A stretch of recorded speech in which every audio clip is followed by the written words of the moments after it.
Chapter 25, Extremes in Diet. Not all who profess to believe in dietetic reform are really reformers. With many persons, the reform consists merely in discarding certain unwholesome foods. They do not understand clearly the principles of health, and their tables, still loaded with harmful dainties, are far from being an example of Christian temperance and moderation. Another class, in their desire to set a right example, go to the opposite extreme. Some are unable to obtain the most desirable foods, and instead of using such things as would best supply the lack, they adopt an impoverished diet. Their food does not supply the elements needed to make good blood. Their health suffers, their usefulness is impaired, and their example tells against, rather than in favor of, reform in diet.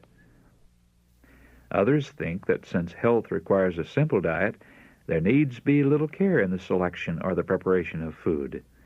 Some restrict themselves to a very meager diet, not having sufficient variety to supply the needs of the system, and they suffer in consequence.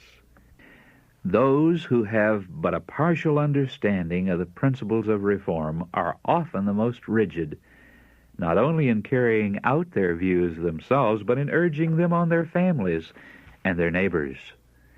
The effect of their mistaken reforms, as seen in their own ill health, and their efforts to force their views upon others, give many a false idea of dietetic reform and lead them to reject it altogether. Those who understand the laws of health and who are governed by principle will shun the extremes both of indulgence and of restriction. Their diet is chosen not for the mere gratification of appetite, but for the upbuilding of the body. They seek to preserve every power in the best condition for highest service to God and man. The appetite is under the control of reason and conscience, and they are rewarded with health of body and mind. While they do not urge their views offensively upon others, their example is a testimony in favor of right principles. These persons have a wide influence for good. There is real common sense in dietetic reform. The subject should be studied broadly and deeply, and no one should criticize others because their practice is not in all things in harmony with his own.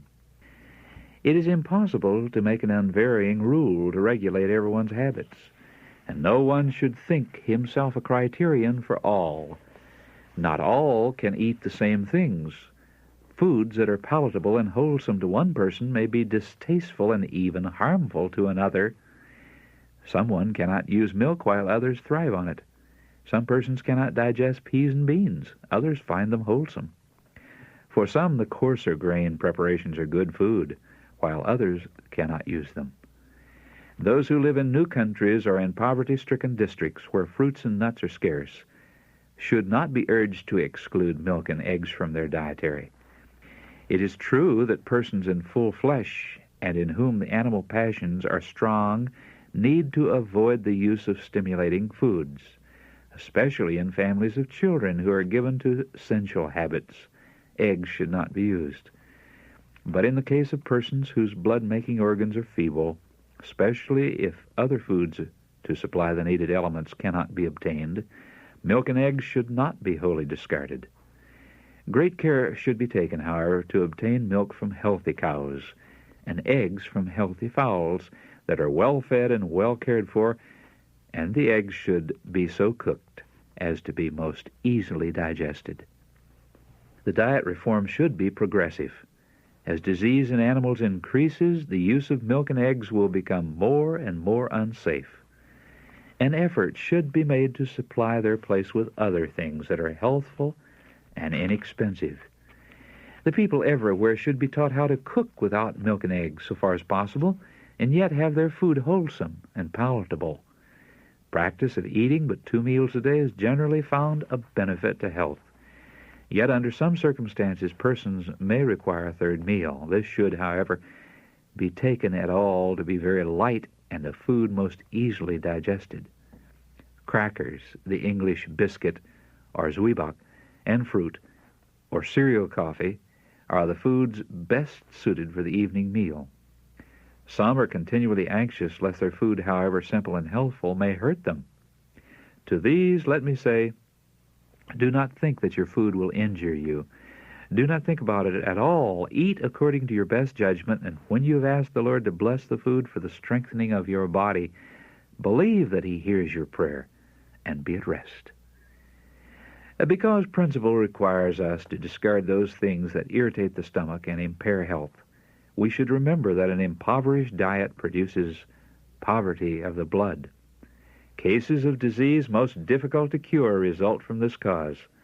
The system is not sufficiently nourished, and dyspepsia and general debility are the result.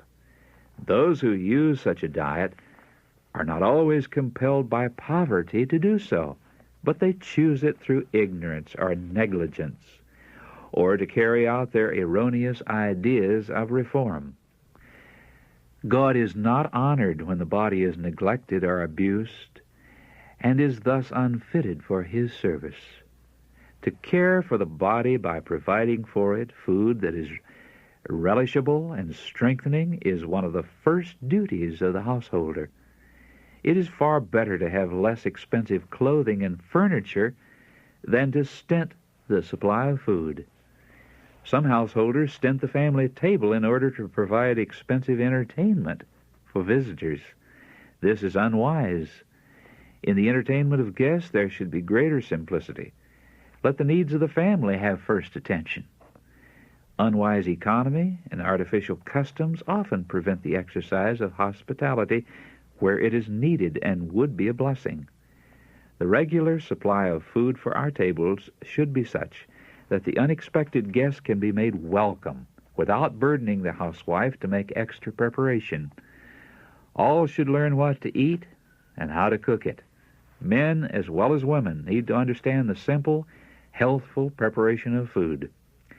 Their business often calls them where they cannot obtain wholesome food. Then, if they have a knowledge of cookery, they can use it to good purpose. Carefully consider your diet. Study from cause to effect. Cultivate self-control. Keep appetite under the control of reason. Never abuse the stomach by overeating, but do not deprive yourself of the wholesome, palatable food that health demands. The narrow ideas of some would-be health reformers have been a great injury to the cause of hygiene.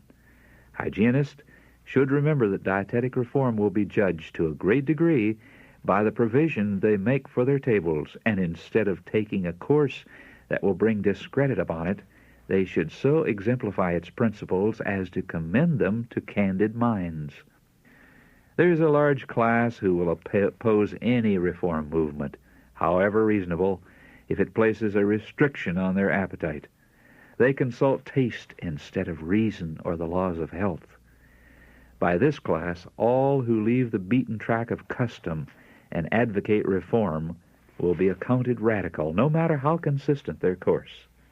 That these persons may have no ground for criticism, hygienists should not try to see how different they can be from others, but should come as near to them as possible without the sacrifice of principle. When those who advocate hygienic reform go to the extremes, it is no wonder that many who regard these persons as representing health principles reject the reform altogether. These extremes frequently do more harm in a short time than could be undone by a lifetime of consistent living. Hygienic reform is based upon principles that are broad and far-reaching, and we should not belittle it by narrow views and practices, but no one should permit opposition or ridicule or desire to please or influence others to turn him from true principles or cause him lightly to regard them. Those who are governed by principle will be firm and decided in standing for the right, yet in all their associations they will manifest a generous, Christ-like spirit and true moderation.